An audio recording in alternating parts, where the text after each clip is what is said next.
Olá, pessoal. Vamos iniciar o nosso 23º encontro.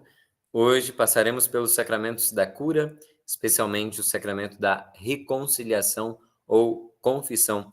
Iniciamos em nome do Pai, do Filho e do Espírito Santo. Amém. Vinde, Espírito Criador, a nossa alma visitai, e enchei os corações com os vossos dons celestiais. Vós sois chamado intercessor de Deus, excelso dom sem par, a fonte viva, o fogo, o amor, a unção divina e salutar. Sois doador dos 7 dons, e sois poder na mão do Pai. Por ele prometido a nós, por nós seus feitos proclamai. A nossa mente iluminai, os corações enchei de amor. Nossa fraqueza encorajai, qual força eterna e protetor. Nosso inimigo repeli, e concedei-nos vossa paz. Se pela graça nos guiais, o mal deixamos para trás. Ao Pai e ao Filho Salvador, por vós possamos conhecer, que procedeis do seu amor, fazei-nos sempre firmes crer. Amém. Pois bem, nós estamos considerando, né, nas últimas semanas, os sacramentos da igreja. Havíamos passado pelos sacramentos da iniciação, batismo, primeira comunhão e crisma, e agora vamos aos sacramentos da cura, nesse capítulo 2. Primeiro, nós precisamos entender que, assim como na vida biológica, existe um nascimento, o alimento que nutre e o desenvolvimento, né? Então, batismo, eucaristia e crisma, na dimensão da cura também, né? Uma pessoa ela pode se tornar enferma da alma e precisar, assim, de um socorro divino, uma graça especial. E a esse respeito, né, desse socorro à nossa debilidade, vem os sacramentos da unção e da reconciliação. Os dois tocam e aquela realidade no íntimo da nossa alma que é ferida pelo pecado, né? O pecado, ele fere a nossa alma, ele é uma ofensa e uma ruptura com o amor de Deus, uma ofensa a Deus, mas também é um erro, né? Todo pecado, Santo Agostinho vai nos explicar, né? O pecador, ele busca a felicidade onde ela não pode ser encontrada, né? É um erro, enfim. Então tá aí, segundo Coríntios 4:7, o apóstolo Paulo nos lembra que nós, que trazemos um tesouro, somos vasos de argila, né? Somos vulneráveis. E a igreja, né, por um desejo e uma instituição divina, né, de Jesus Cristo, a igreja, como continuação do corpo de Cristo na história e pela força do Espírito Santo, é meio pelo qual a cura e a salvação podem alcançar cada um de nós que somos seus membros. E o modo mais ordinário dessa restituição da graça é o sacramento da penitência ou da reconciliação. Porque, se nós pensarmos, o sacramento que tem poder de perdoar maximamente o pecado é o batismo, porque perdoa não apenas os pecados que nós cometemos, mas também aquele pecado, aquele, por assim dizer, um defeito de fábrica, que é o pecado original, né? Aquela mancha, aquela ausência da graça. Então, no caso, o detergente, né, que lava a nossa alma radicalmente no início da nossa vida é o batismo. Mas existe o sabonete para o uso diário, né, que é o sacramento da reconciliação, né, para que nós possamos, confessando os nossos pecados de coração contrito, né, receber o perdão de Deus. Aqueles que se aproximam do sacramento da penitência obtêm da misericórdia divina o perdão da ofensa feita a Deus e, ao mesmo tempo, são reconciliados com a igreja que feriram pecando e a qual colabora para a sua conversão com caridade, exemplo e orações, né? Então, o perdão dos pecados, né, dessa ofensa cometida a Deus e a reconciliação com Deus e com os irmãos. Isso aqui é bastante claro no texto do catecismo. Então, os nomes desse sacramento. Primeiro, conversão. Então, a respeito tanto do batismo quanto dessa conversão, a gente lembra de Nicodemos, né? Necessário vos é nascer de novo. Conversão é sempre uma transformação do coração, né? Ou como São Paulo diz, uma metanoia, né? Uma nova mentalidade, um novo modo de ser. Mas também é conhecida como confissão, né? Porque dentro da penitência, dentro do rito sacramental, o penitente ele precisa confessar, ou seja, declarar os pecados para que o sacerdote possa dar, né, a absolvição. Então, ainda que algumas pessoas, né, costumem dizer, a gente, eu me confesso direto com Deus. Não foi assim que Deus estabeleceu, né? E menos ainda é assim que a igreja entende que se possa progredir na graça de Deus. Mas também o sacramento da penitência é chamado de sacramento da reconciliação, né? 2 Coríntios 5:20, reconciliai-vos com Deus. Ou do Evangelho de Mateus, né? Para oferecermos uma oferta digna, primeiro precisamos nos reconciliar com o nosso irmão. Aqui eu gostaria de insistir nesse termo, nessa terminologia, né? Por muito tempo, eu particularmente considerava somente pelo termo confissão, né? Mas a confissão é um dos elementos do sacramento, né? Enquanto que o que engloba mais a realidade sacramental, com restituição da graça, e todos os seus efeitos, é esse termo, reconciliação. Do mesmo modo que quando a gente viu o sacramento da crisma, eu insisto, principalmente, né, pela compreensão dos efeitos, na terminologia de confirmação, né? Então, quando aquele jovem vai receber aquele óleo, mais do que o óleo que significa crisma, ele vai ser confirmado, ele vai confirmar a sua fé batismal. Enfim, não é uma questão apenas de terminologia, mas uma questão de compreensão, né? Vamos lá, por que um sacramento da reconciliação após o batismo? Naturalmente, nós poderíamos nos questionar: se o batismo já nos perdoou dos pecados cometidos e do pecado original, por que a necessidade de uma reconciliação? Porque nós precisamos reconhecer que, como no Antigo Testamento, né, o justo ele peca 7 vezes por dia. Ou como São João diz na sua primeira carta, capítulo 1, se dissermos, não temos pecado, enganamo-nos a nós mesmos e a verdade não está em nós. Ou como Jesus dizia, né, de um fariseu e de um publicano.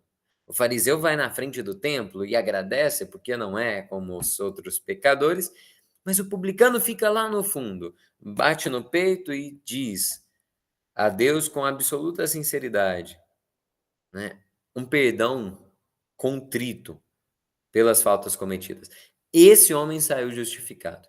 Ou seja, assim como em cada Santa Missa nós nos preparamos iniciando por meio de um ato penitencial, nós devemos reconhecer os nossos pecados, né? Porque depois do batismo, nós recebemos o Espírito Santo, tivemos a oportunidade de comungar o corpo e o sangue do Senhor, né? Mas a nossa fragilidade e a debilidade da natureza humana, né, depois do pecado original, ela tem essa inclinação para o pecado, aquilo que tradicionalmente a gente chama de concupiscência, né? Isso continua sendo um espaço de vulnerabilidade em nós. Por isso que a conquista da santidade é um combate, né? O santo não é aquele que nunca peca ou nunca pecou, mas aquele que não desiste de recomeçar, né? Existem apenas duas pessoas, dois tipos de pessoa.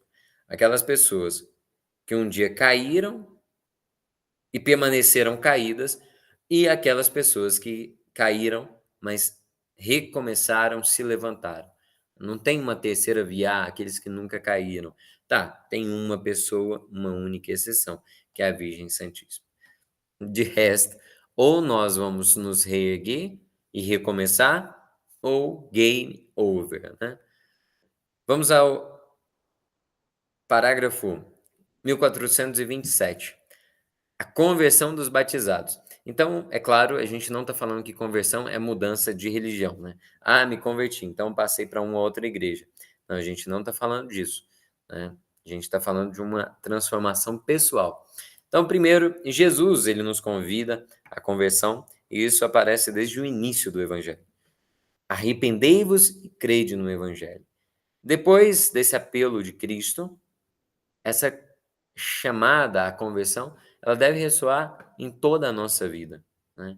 Numa constante busca de aperfeiçoamento, de purificação, enfim. E esse esforço de conversão, ele passa por estágios, né? A princípio, existem pecados graves que vão precisar serem extirpados, existem vícios que precisam ser combatidos e imperfeições, enfim. Nós precisamos sempre da graça de Deus. Aqui, o parágrafo 1429 nos traz o exemplo de Pedro. Pedro, ninguém menos do que o primeiro Papa, mas antes disso, de bastante instabilidade. Pedro, ele nega Jesus Cristo 3 vezes. Ele não estava ameaçado de morte, né?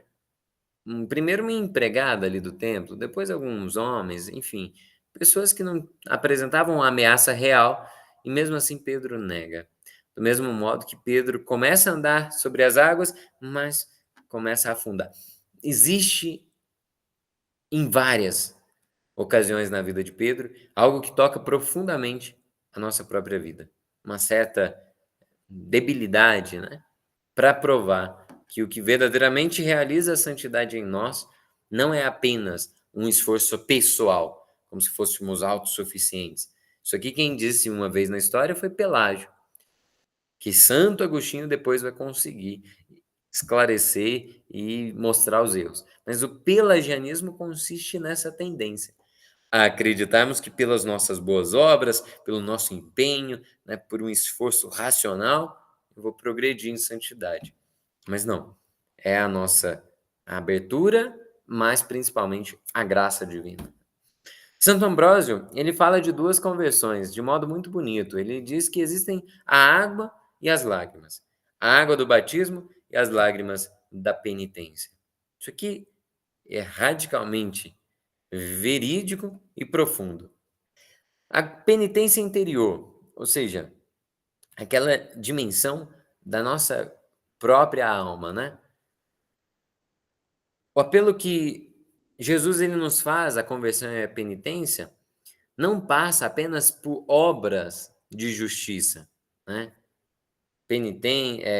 Esmola, jejum, oração, mas passa também por uma mudança de coração, né? Semelhante ao profeta Ezequiel. Deus ele precisa fazer um transplante de coração. Ele precisa arrancar de nós esse coração de pedra e colocar um coração capaz de amar, né? Então essa penitência interior, ela passa por uma reorientação radical da nossa vida, né? De ruptura com o pecado e de uma aversão a todo mal, né? Como nós rezamos em cada Pai Nosso, né? Perdoai as nossas ofensas, assim como nós perdoamos a quem nos tem ofendido. Não nos deixeis cair em tentação, mas livrai-nos do mal. Nós fazemos esses dois pedidos, né, a Deus. Então, além de tudo isso, né, dessa aversão ao mal, dessa ruptura com o pecado, dessa rejeição das obras más, a conversão interior deve significar uma disposição radical para acolhermos o dom de Deus. Parágrafo 1432 fala aí desse transplante de coração e dessa descoberta. Ela tem uma dupla dimensão.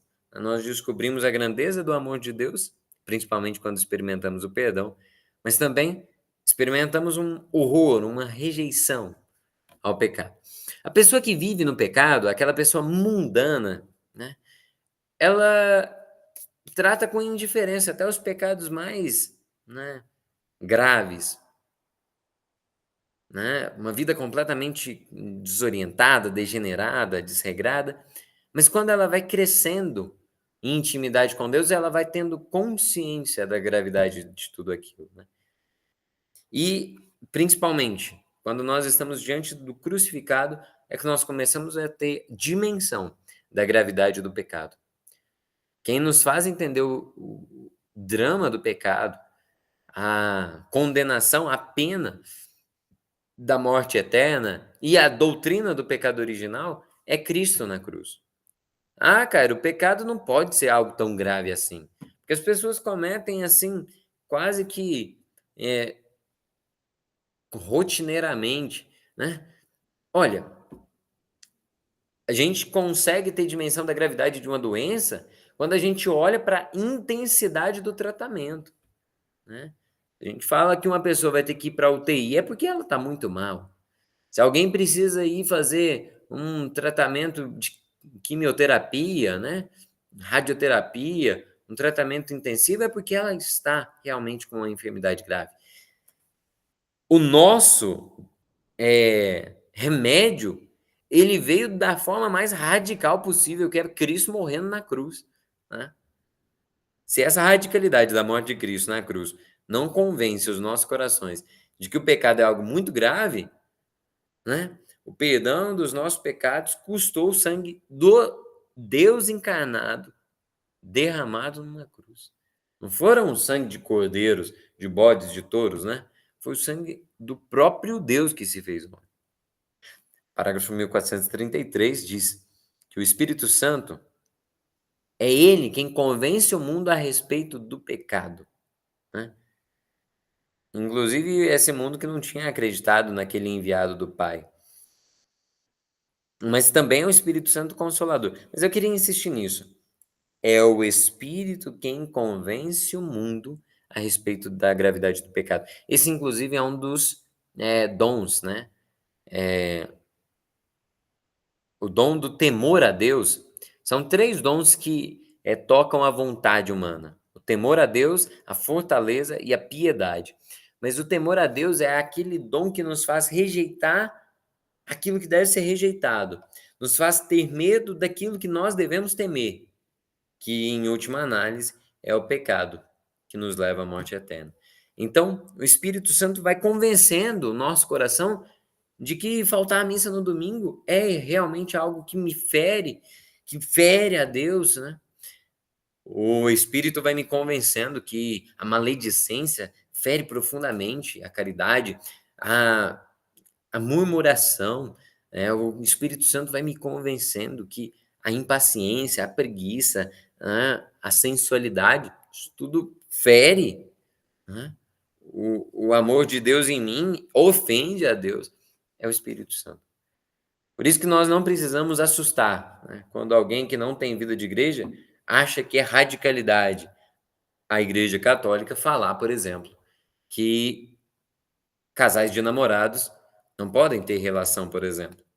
Eles vão achar que isso é radical, porque é o espírito que vai precisar, com o tempo, ir lá no coração dele e converter passo a passo, né.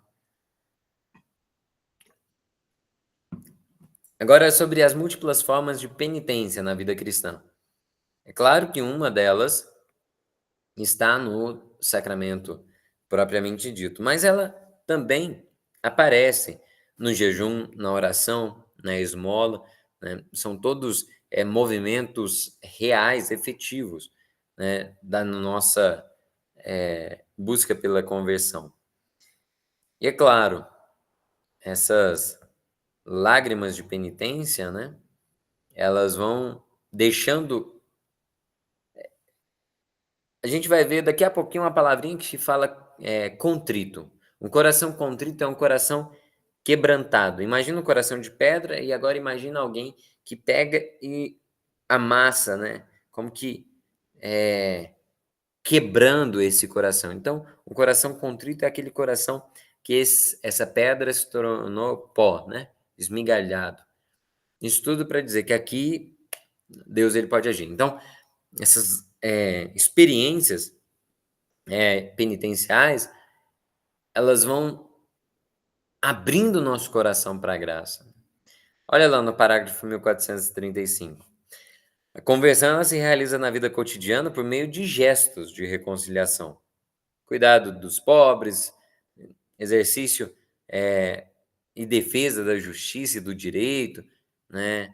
Pela confissão das faltas cometidas, né? Na correção fraterna, na revisão de vida, no exame de consciência, né? Numa direção espiritual, na aceitação dos sofrimentos, né? Como o Viktor Frankl dizia, né? Aceitar o sofrimento inevitável, né? Pela firmeza na perseguição por causa da justiça, enfim, as bem-aventuranças nos apresentam, inclusive, essas realidades, né? De obras de penitência. Por outro lado, nós temos também a centralidade da Eucaristia como alimento que nos fortalece nesse caminho penitencial. Por outro lado, a leitura das Sagradas Escrituras. Hoje, dia 30 de setembro, enquanto essa transmissão é gravada, nós festejamos, né? Ou fazemos memória de um santo que dizia que ignorar as Escrituras é ignorar a Cristo, né? São Jerônimo. Também, é claro que quando falamos em penitência, nos lembramos principalmente de 2 períodos no ano litúrgico, né? Seja o tempo do advento ou principalmente o tempo quaresmal, né? Mas também os dias próprios de lembrança do caráter penitencial em todo o ano litúrgico é a sexta-feira, que nos lembra da memória, nos faz memória, né, da morte do Senhor. São momentos fortes. Por outro lado, e claro, né, nesses dias a penitência geralmente aparece por meio do jejum, mas claro, né, acompanhado de outras obras de caridade. O dinamismo da conversão e da penitência foi maravilhosamente descrito por Jesus, né? Temos algumas parábolas. A do Pai Misericordioso, Lucas 15, né? A parábola da ovelha perdida também, no mesmo capítulo. São Lucas é um dos que mais fala da misericórdia. Ou a pecadora que foi perdoada, né? Aquela mulher do capítulo 8º de São João. Jesus ele vai esclarecendo, né? Mas é claro que é sempre bom a gente voltar à parábola do filho pródigo. Lucas 15 é o retrato de algo que praticamente todos nós experimentamos em algum momento, em alguma medida na nossa vida. Era um filho que pede a parte da herança, mesmo o pai estando vivo, ele pede a parte da herança, o pai aceita, entrega, ele vai, gasta tudo aquilo de maneira dissoluta e depois, tendo perdido tudo, até a própria dignidade, né? Ele cai em si. Quando ele vai cuidar de porcos e ele se pega querendo matar a fome com a lavagem dos porcos. Ele cai na real e ele lembra que ele tem um pai. Vou repetir. O drama, ele é transformado quando ele lembra que ele tem um pai. Né? Na casa do meu pai, né, nem os empregados sofrem dessa forma. Então eu vou voltar para lá e eu vou dizer, eu já não sou digno de ser chamado teu filho, mas aceita-me. Olha só, quando essa experiência de afastar-se de Deus na vida de pecado, ela efetivamente sinaliza a experiência da ruptura, né, com relação a Deus, que é fruto de todo pecado, seja o pecado que for, né? E, por outro lado, um contraste absurdo aparece na atitude do pai. Ele não faz caso, né, o filho tinha preparado um discurso. Pai, pequei contra o céu e contra ti, já não sou digno de ser chamado de teu filho, né? o pai, ele escuta aquilo tudo e é como se ele nem se desse, eh, conta daquelas palavras, né, porque ele vira para os servos e fala: "Tragam uma túnica nova, sandália e anel, e matem um novilho, porque esse meu filho, ele estava morto e voltou a viver". Olha, é claro que para aqueles que têm uma consciência um pouco mais rigorista, essa parábola ela parece um pouco desmedida, né, mas foi Jesus quem contou, não fui eu. Não foram nem um dos, homens da igreja desses 2000 anos, foi Jesus, que disse que a atitude de Deus é exatamente essa: diante do arrependimento, ele simplesmente, eh, faz quase que uma espécie de, indiferença, né, com relação a às explicações que poderíamos dar, né. Se o arrependimento é sincero, ele está pronto para nos acolher, né. Papa Francisco, ele enfatizou insistentemente, né, tanto que ele proclamou em 2015 o ano da misericórdia, né, 10 anos atrás. Meu Deus. E ele dizia que o rosto de Deus é a misericórdia. É claro que para muitos isso parecia um pensamento, mais liberal, né, poderia motivar um certo laxismo, mas não, porque absolutamente ninguém é merecedor da graça de Deus. Se não fosse pela misericórdia infinita, jamais um ser humano poderia ser reestabelecido na graça de Deus, porque não existe obra no mundo que nos faça dignos do amor que Deus nos dá. Vamos adiante? Então, essa túnica, um anel, um banquete, são símbolos da vida nova, pura, digna e cheia de alegria, né, que o homem tem ao retornar para o seio do Pai e de sua família, que é a igreja. Parágrafo 1440. O pecado é, antes de tudo, uma ofensa a Deus, uma ruptura da comunhão com Ele. E também uma, um atentado à comunhão com a igreja. Por isso, a dimensão da reconciliação. Primeiro ponto, só Deus perdoa pecados. Por isso que quando Jesus falou para aquele paralítico, os teus pecados estão perdoados, os fariseus que estavam ali ficaram transtornados, né?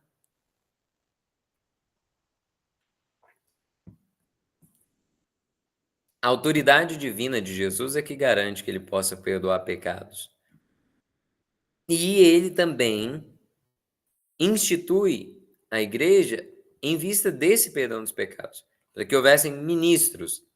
Então vamos considerar a que a igreja é a depositária, né, dessa missão, né, de ser, eh, modo pelo qual os homens podem se reconciliar com Deus. Reconciliação com a igreja, sim, porque, eh, Jesus não apenas perdoava os pecados ou curava os enfermos, ele restituía a dignidade daqueles homens e mulheres, devolvia a eles o convívio. Lembra daquele, leproso que Jesus não precisava, mas ele toca para que ele fosse curado? Ele reintegra aquele homem numa vida, digna, né. Parágrafo 1444, o Senhor também, deu aos apóstolos para que, por meio da autoridade deles, eles pudessem reconciliar os pecadores com a igreja, né. Vamos nos lembrar do capítulo 16 de São Mateus, né. Jesus, ele disse para Pedro: "Eu te darei as chaves do reino", né, uma chave dourada e uma chave, prateada que sempre nos, lembram, né, lá no brasão, papal, naquele escudo, nos lembram o poder, né, de jurisdição, eh, a chave, eh, prateada e a chave dourada, né, o poder é sobre a doutrina da infalibilidade, né. Mas Jesus diz, né: O que ligares na terra será ligado no céu, e o que desligares será desligado. Então, 1445 explica que as palavras ligar e desligar significa que aquele que excluídes da vossa comunhão será excluído da comunhão, ou seja, excomungado. Aquele que receberdes de novo na vossa comunhão, Deus o acolherá também na sua. Então, essa dinâmica perfaz o sacramento da reconciliação, inclusive. Agora, assim, o sacramento do perdão. Cristo ele instituiu o sacramento para que os batizados que tivessem cometido algum pecado, eles pudessem receber, né, novamente a salvação. Então, os padres da igreja falavam que esse é o sacramento de uma segunda tábua de salvação, né? O naufrágio é sempre a perda da graça, seja no pecado original, seja no nosso pecado cometido, né? No nosso pecado pessoal. Então, o naufrágio é perder a graça. As tábuas da salvação são os sacramentos. 1447 faz uma retrospectiva histórica, né? Lembrando que no princípio as confissões eram públicas. Geralmente, os penitentes, quando confessavam seus pecados de modo público, eles também passavam por penitências muito rigorosas, né? Que às vezes levavam anos a serem cumpridas, de modo que os penitentes faziam a confissão, às vezes até uma única vez na vida, né? Isso se estende aí nos séculos segundo, terceiro, quarto, quinto. E acontece que só lá no século sétimo nós vamos ter a difusão da prática da confissão auricular, né? No século sétimo, o parágrafo nos recorda daquela experiência que nasce na tradição monástica, né, que é a prática da confissão privada, né? Depois, essa prática ela vai ser incorporada na igreja na Europa por meio de alguns missionários irlandeses, né? Isso nós estamos falando do ano 1600 em diante, né? 1600 não, 600 em diante, né? Século sétimo. Então, a prática da penitência privada ela vai se difundir aí, século sétimo, oitavo, nono em diante, e nesse sentido, o sacramento ele passa por uma modalidade de segredo, de sigilo, entre o penitente e o sacerdote, né, que administra o sacramento. Então, sim, hoje a gente tem um privilégio imenso de poder viver a experiência de modo sigiloso e mais, com uma grande frequência, que não era assim no princípio do cristianismo. Como também não existia frequência de missa diária, por exemplo, no início. Santo Tomás de Aquino mesmo foi criticado. Na época dele, não era comum um sacerdote rezar a missa todos os dias. Depois é que a prática vai se intensificando. E, sobretudo, depois do Concílio de Trento, no século XVI. Ok? Essas dinâmicas sacramentais vão adquirindo a dinâmica que nós conhecemos hoje. Parágrafo 1448. Então, mediante essas transformações ao longo dos séculos, a gente vai podendo perceber quais são os elementos estruturais que jamais mudam. E temos duas dimensões principais: os atos do penitente, né, os atos do homem, e os atos de Deus, por meio da igreja. Os atos do homem, né, que vai se converter aí sob a ação do Espírito Santo, são três, né, estão sinalizados aí: a contrição, a confissão e a satisfação. Então, esses aí são os elementos centrais no que diz respeito ao homem. Contrição ou arrependimento, né? A confissão ou a acusação dos pecados e a satisfação ou penitência, né? Que é aquela obra que eu vou realizar, que o padre vai me aconselhar. Do outro lado, tem a ação de Deus por meio da igreja, que é o perdão dos pecados, né? Mediante a fórmula de absolvição, o estabelecimento da penitência ou da modalidade de satisfação e a oração. Ó, matei. E a oração pelo pecador, né? E a igreja também faz penitências pelo pecador, oferece missas, enfim. Então, estão aí as três realidades próprias de cada um dos atos, né? Os atos do homem e os atos de Deus. Então, a gente pode entrar especificamente neles, né? Primeiro, gostaria de recordar a fórmula da absolvição. O sacerdote ele deve pronunciar, necessariamente ele deve pronunciar essa fórmula. Mas se porventura essa primeira parte sair um pouquinho diferente, ou se ele esquecer alguma palavrinha, ainda não invalida o sacramento.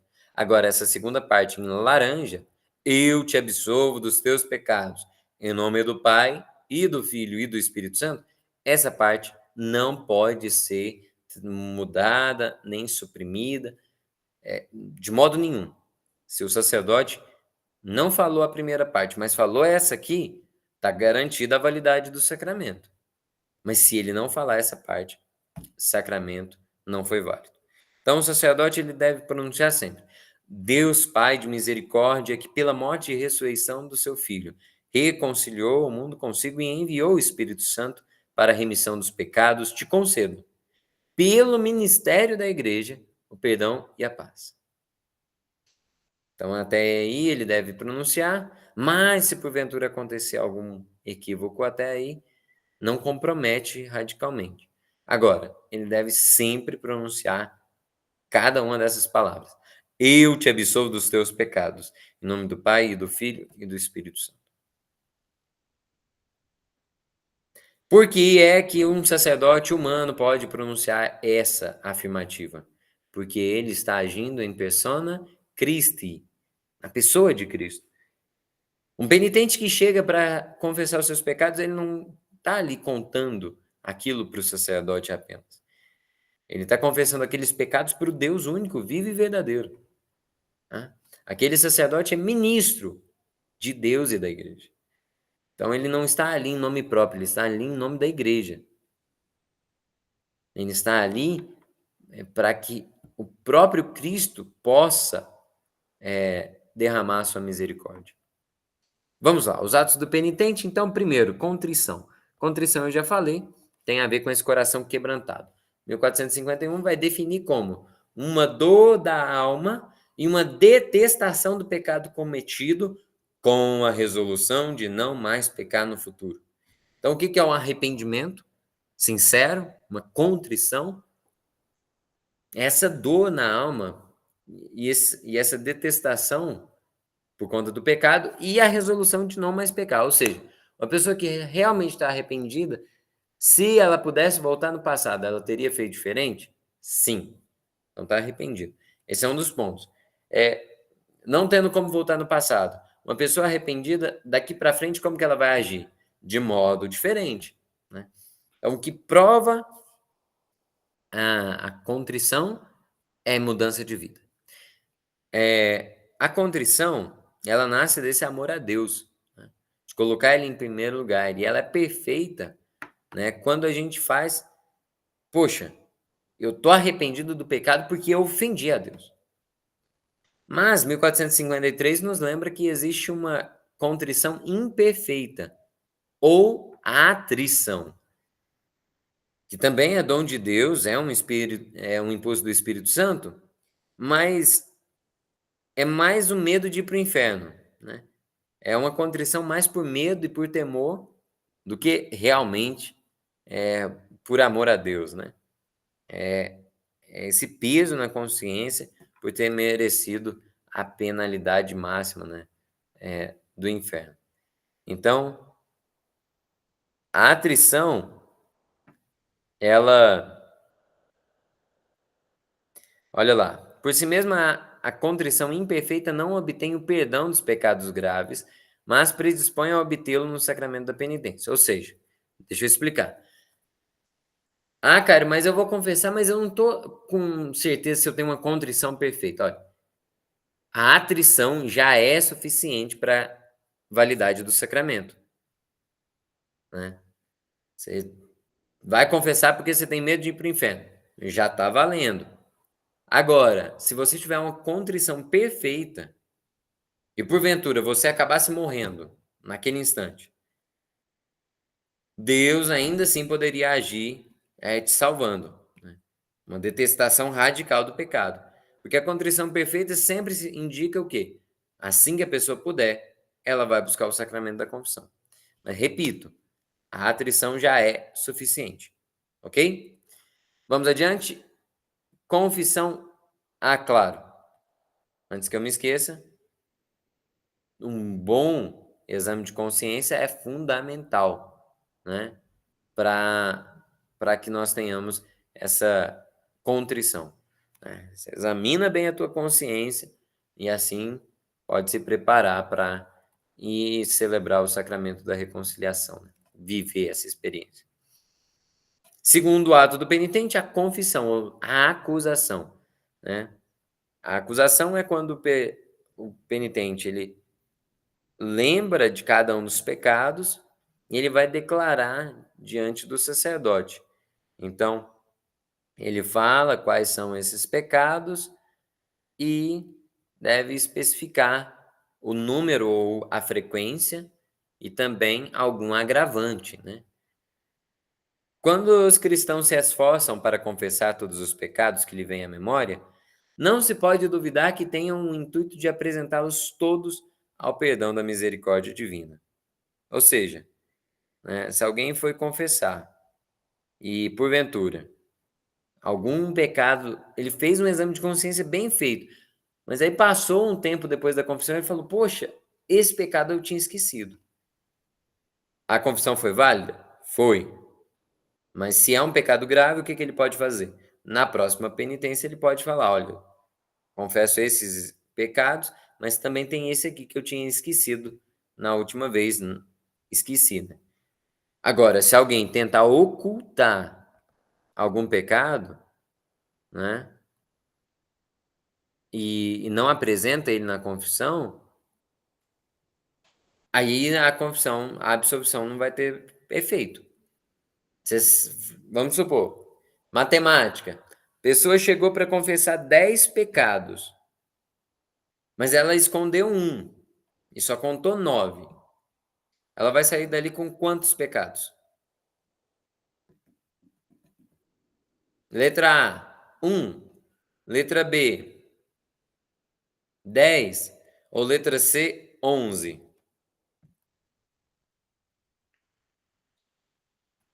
Letra C, 11 pecados. Porque ela não vai receber o perdão dos 10 que ela cometeu e ainda tem o pecado de omissão daquele pecado que ela deveria ter confessado. Mas isso é quando a pessoa, olha, eu vou confessar isso e isso e isso, mas tô, sei lá, a esse pecado de estimação eu ainda não quero desfazer dele. Pô, isso não existe.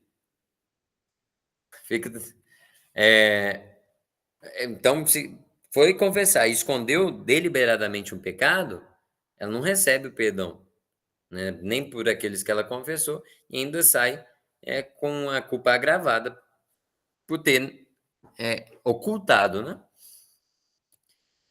1457 fala que todo fiel, depois de ter chegado à idade da discrição, ou seja, 7 anos em diante, ou depois que fez geralmente no Brasil é depois que fez a primeira comunhão, né?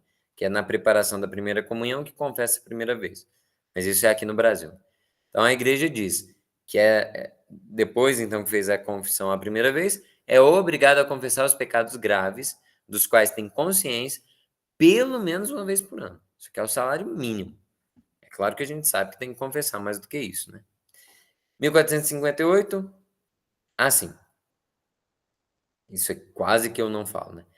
1457 ainda. Aquele que tem consciência de ter cometido um pecado mortal não deve receber a Sagrada Comunhão, mesmo que esteja profundamente contrito, sem receber previamente a absolvição sacramental, a menos que tenha um motivo grave para comungar e lhe seja impossível chegar a um confessor, né?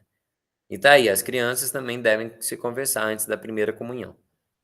Então vamos esclarecer. Primeiro, em pecado grave, O que que eu devo fazer? Buscar o sacramento. Ah, mas eu vou participar da missa com a minha família hoje e não consegui me confessar. Vai, participa, não comunga, tá tranquilo, né? E aí, assim que possível, se confessa. Ah, mas e se for um padre? E ele vai rezar a missa e ele precisa confessar. Ele vai exercer um ato de arrependimento, né? Na oração pessoal, manifestar uma contrição perfeita, vai comungar na missa, mas o quanto antes ele vai se confessar, ok? Estudo supondo contrição perfeita, né? E não é só medo de ir para o inferno, a consciência de ter ofendido a Deus. E claro, as crianças, né? Quando vão fazer a primeira comunhão, se já tem aí mais de 7 anos, tem que examinar a consciência para pedir perdão. Ah, cara, mas não é possível que pecou. É possível sim, né? Se examinar a consciência direitinho, escondeu respondeu papai e mamãe, roubou o lanche do coleguinha, alguma coisa já vai ter feito, né? Se não tiver feito coisa pior. 1458, apesar de não ser estritamente necessário, né, os pecados veniais devem ser confessados. A igreja recomenda vivamente dessas faltas cotidianas, né? A confissão dos pecados veniais ajuda, né, a progredir na vida no espírito. Quem confessa os próprios pecados já está agindo em harmonia com Deus. Vamos adiante. O último ato do penitente é a satisfação, né? A satisfação ela fica clara principalmente quando o pecado cometido ele ele ultrajou alguém, né? Ele prejudicou alguém, né? Então a satisfação vai sempre nessa ordem. Ah, eu roubei a empresa que eu trabalho. Aí você confessa isso para o padre. O que que o padre deve te falar? Você está perdoado, mas você vai fazer o possível para restituir isso. Não sei como. Ah, não, eu roubei fulano. E se eu for lá entregar esse valor para ele, eu vou ser preso. Se de tudo não tiver como restituir, você vai fazer algo equivalente. Vai pegar o valor, compra em cesta básica e vai fazer uma doação, por exemplo, né? Porque quando o sacerdote ele dá a absolvição, tirou o pecado. A alma sai dali branca como a neve. Mas as desordens causadas pelo pecado, elas continuam existindo em alguma medida, né? Ele está liberto do pecado, mas ele precisa, mesmo assim, expiar aqueles pecados, né? Fazer penitência. A gente vai falar melhor disso daqui a pouquinho, quando a gente chegar no tópico das indulgências. Parágrafo 1460. O sacerdote que atende o penitente, né, na, na confissão, ele deve passar uma penitência mais ou menos proporcional à gravidade e à natureza dos pecados cometidos. É uma possibilidade. Mas isso não significa, né, que ele tenha uma espécie de tabela. Adultério, tal e tal penitência. Faltou na missa do domingo, tal penitência. Não. Geralmente os sacerdotes optam por fazer aquilo que é mais possível, aquilo que é mais viável para o penitente, para que ele faça a penitência o quanto antes. Então, reza-se um Pai Nosso e 10 Ave Marias, por exemplo, reza o Salmo 22, 23. É, é possível. Ah, cara, mas não tem proporção, acho muito pouco. Se o padre te passou essa penitência, pronto, é essa a penitência. Ah, cara, mas ainda é muito pouco. Tudo bem, faça a obras de misericórdia, caridade, enfim. Porque nada do que eu fizer me torna digno, merecedor do perdão de Deus. Então, isso. Ministro do sacramento são os sucessores dos apóstolos, né? No caso, os bispos, e os auxiliares, os padres, presbíteros, né? Diácono não atende confissão, né? Por quê? Só sacerdotes, então, atendem confissão, né? Bispo ou padre é sempre sacerdote. O que é próprio do sacerdote? Oferecer sacrifício. Não faria sentido nenhum que um diácono, por exemplo, atendesse confissão, porque ele não celebra o santo sacrifício da missa, ele não preside uma santa missa. O perdão dos pecados foi conquistado por meio de qual sacrifício? De Jesus. Então, só um sacerdote, só quem oferece o santo sacrifício da missa, é que pode também administrar o perdão, porque do contrário seria um cheque sem fundo, né? Falar, eu te absolvo, mas tá, cadê a vítima reparadora por esses pecados? Que é Jesus Cristo.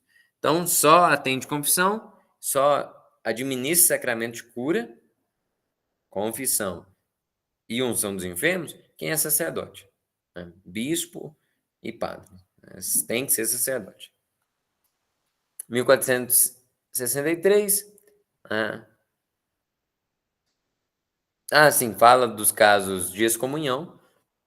Se alguém tivesse sido excomungado, aí só o Papa, ou o bispo local, ou algum presbítero designado pode reintegrar aquele fiel, né? Reintegrar ele na comunhão. Os sacerdotes devem incentivar os fiéis a receber a penitência, né? Mostrar-se disponíveis, aí é um ponto delicado, né?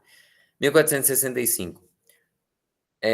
Quando um sacerdote ele está administrando, né, celebrando a reconciliação, ele faz ali o papel do bom pastor, do bom samaritano, né, o justo juiz, do pai, como no caso do filho pródigo, enfim. Muitas passagens da Escritura iluminam essa realidade, para que o sacerdote seja instrumento e sinal do amor misericordioso de Deus. O sacerdote não é senhor, mas servo do perdão de Deus, né? Por isso que o sacerdote ele tem que ter muita consciência de que entrar no confessionário e acolher as confissões estar num solo santo, né? Da consciência de cada penitente, da seriedade de tudo isso, né? Por isso que ele tem que estar ali, sim, como juiz, mas principalmente como médico. Diante da delicadeza e da grandiosidade do mistério e do respeito, as pessoas da igreja, ela obriga o sacerdote a guardar um segredo absoluto, né, a respeito dos pecados. Ou seja, um sacerdote jamais pode agir a partir do conhecimento de algo da confissão. Então, qualquer coisa que eu saiba e que seja matéria de confissão, não pode mudar a minha maneira de agir e eu não posso definitivamente divulgar nada daquilo. Então, fulano fez tal coisa, isso é inadmissível. Não, mas e se falar o milagre e não falar o santo? Ainda está errado, né? Primeiro porque dependendo da comunidade dá para a pessoa descobrir quem foi. E segundo que se falar uma mulher uma vez me disse isso, um homem falou que fez aquilo. Geralmente isso causa no mínimo escândalo. Então o sacerdote não pode fazer isso. A menos que seja absolutamente genérico, né? Certa vez um homem afirmou que tinha cometido traição, estava radicalmente arrependido e depois disso ele conseguiu ser um bom marido. Pronto. Exemplo absolutamente genérico. Então não quebrou o sigilo de confissão, evidentemente. Os efeitos do sacramento primeiro, a paz e a tranquilidade de consciência e a consolação espiritual, né? Uma graça própria do sacramento, né? Essa ressurreição espiritual, a reconciliação com a igreja, né?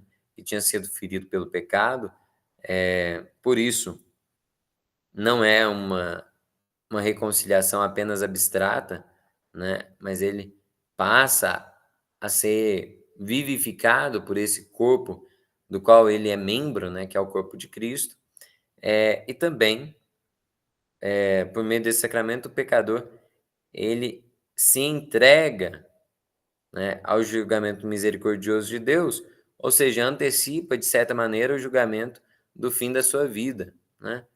Então, já tem uma dimensão escatológica, né? Faz ele ficar preparado para a morte, né? Tá aí João 5:24, né? O pecador, ele passa da morte para a vida sem ser julgado. Ah, sim. Agora vamos lá. Antes mesmo de iniciarmos essa nossa exposição de hoje, eu havia sido questionado, né, um pouquinho, porque em 2025 a igreja no mundo todo celebra o jubileu, né, de 2025 anos, ou de 25 anos desde o jubileu de 2000. E no ano jubilar, um ano santo, existem modos próprios de lucrar indulgência. Indulgência é sempre uma graça com relação à pena temporal, ok? Daqui a pouquinho a gente vai falar o que que é isso. E é uma graça que a igreja oferece aos seus penitentes, assim, de maneira pródiga, né? Abundante. Por quê? Porque ela recolhe essas graças e méritos do tesouro das penitências de todos os filhos da igreja de todos os séculos. Então, imagina que a igreja ela tem como que uma espécie de dispensa, assim, né? Das boas obras, dos méritos, das orações de todos os homens e mulheres, né? De todos os santos da igreja. E aí a gente pode participar desses méritos mediante a obra própria de cada indulgência. São vários modos de lucrar indulgência todos os anos, né?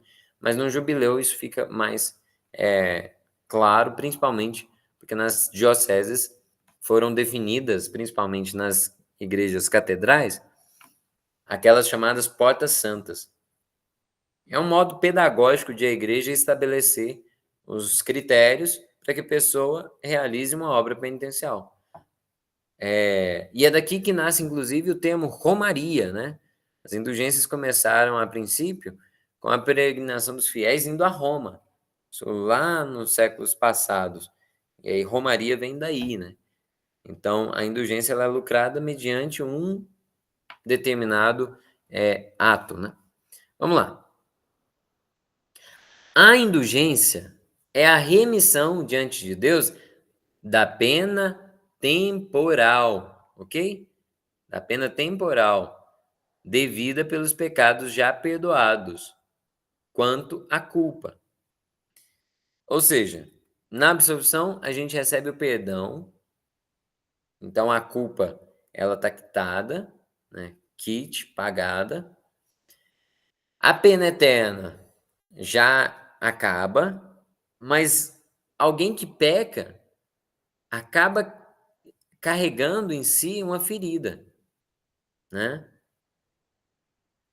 Vamos supor, uma pessoa viveu uma vida de pecado por 10, 20, 30 anos. Esses pecados todos, na primeira confissão que ela fizer, eles podem ser perdoados. Mas é claro, tanto tempo no pecado e cada um dos pecados foi fazendo um estrago na alma desse penitente. Então causa uma pena temporal. Uma coisa é a culpa, outra coisa é a pena, né? No Tribunal da Misericórdia, a gente é absolvido da culpa, mas alguma pena ainda existe. Não é porque Deus ele é mau, é porque é consequência dos nossos atos. Então, o que é que São João nos ensina? Que o amor cobre uma multidão de pecados. Então, toda penitência tem por plano de fundo o amor. Não amor sentimento, mas o amor efetivo, né? Vamos adiante. Vamos falar então das penas de pecado. Para compreender essa doutrina e essa prática, é preciso admitir que o pecado ele tem uma dupla consequência. O pecado grave priva-nos da comunhão com Deus e, consequentemente, nos torna incapazes da vida eterna. E aí essa privação se chama pena eterna do pecado. Mas, por outro lado, todo pecado, mesmo venial, acarreta um apego prejudicial às criaturas, que exige purificação, quer aqui na terra, quer depois da morte no purgatório, né? Isso a igreja chama de pena temporal, ok? Então, a pena eterna, ou seja, aquela privação da graça de Deus e da vida eterna, é absolvido na penitência. Mas a pena temporal, não. E não é uma vingança por Deus, é só consequência natural do pecado, né? Mas agora, se o perdão e a restauração com Deus é a remissão da pena eterna, a gente tem que achar um jeito de cuidar da pena temporal. Um exemplo que eu costumo usar. O paciente que ficou hospitalizado por uma grave enfermidade. Ele vai receber os cuidados no hospital ao longo de alguns dias enquanto ele está internado, ok? Até o dia que ele recebe alta e o doutor diz para ele: o senhor pode ir para casa que a tua doença está resolvida, vencida, superada. O senhor está curado. Isso quer dizer que o paciente voltando para casa, ele já vai poder seguir a vida dele radicalmente normal? Não. Provavelmente ele vai precisar de cuidados especiais e de um tempo de repouso. Isso aqui significa que o tratamento não teve efeito? Não, o tratamento teve efeito. Mas para a saúde dele ser restabelecida completamente, ele vai precisar de alguns cuidados. As penas temporais são essas. Eu cometi um pecado, então eu me separei da graça de Deus e tive todas as consequências disso na minha alma. Fui lá e me confessei. O perdão valeu, fui absolvido do pecado, da culpa, então eu já fui redimido da pena eterna. Mas aqueles pecados tinham causado um estrago na minha alma. O que eu vou precisar agora? Fazer penitência para ir crescendo no amor.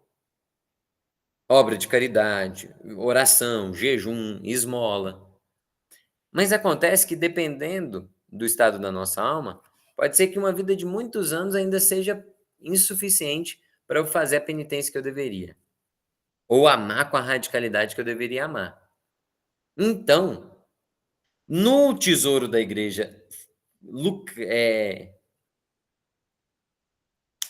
reunido ao longo dos séculos da comunhão dos santos, a igreja, como mãe e mestra, ela nos dá acesso por meio das indulgências. Tá, deixa eu traduzir isso tudo.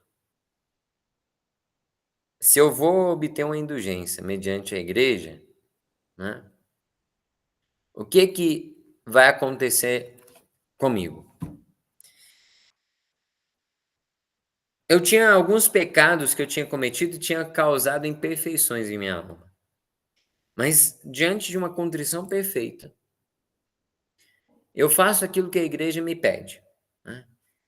Eu me confesso, eu comungo, faço as orações pelo Papa, né? O Pai Nosso, uma Ave Maria, o Credo, e cumpro aquilo que é próprio daquela indulgência, seja no dia de finados visitar o cemitério, mas aí a indulgência de finados é para outras almas, ou seja, o ato de passar pela Porta Santa numa peregrinação, no caso desse ano jubilar, ou tantas outras obras penitenciais que lucram indulgências, né? Podem pesquisar na internet, são várias, né? Como o perdão de Assis, por exemplo. Lucrei essa indulgência, então o que acontece? Depois que eu confessei, o que eu tenho garantia? Se eu fiz uma boa confissão, que a minha alma está em estado de graça. Se eu morrer naquela hora, eu vou para o inferno? Não. Mas, se existem imperfeições, eu precisaria talvez passar um tempo no purgatório. Mas se eu tiver lucrado indulgência para mim, uma indulgência plenária, por exemplo, possivelmente eu posso ser livre do purgatório ou ter a pena reduzida. Tcharam! Aqui é a beleza da indulgência. Ah, Cairo, mas para mim tanto faz. Se eu não for para o inferno, eu já estou feliz. É, O purgatório é bom, porque pelo menos me dá acesso ao céu, né. Não tem como ser condenado depois disso. Mas o que a gente tem que buscar verdadeiramente é a santidade, né. E aqui eu concluo essa nossa exposição de hoje. Nós temos aí o resumo de 1485 a 1496, não, até 98, quer dizer, e tem aí aqui sim, esse resumo valeria a pena ele ser conferido, porque tem os tópicos centrais do que a gente viu, né, ajuda na memorização. Mas nós ficamos por aqui, para que no nosso próximo encontro seja trabalhado, o artigo 5º, né, que é sobre a unção dos enfermos.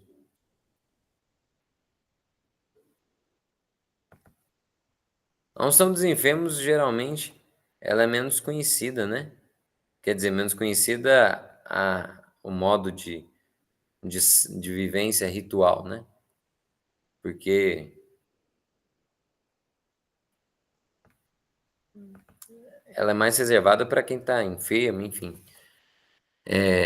como o próprio nome já diz, ou mais de idade, né. Nós ficamos por aqui, até a próxima, fiquem com Deus. Paramos a gravação. Você que está assistindo a gravação e não está entendendo porque continua, né?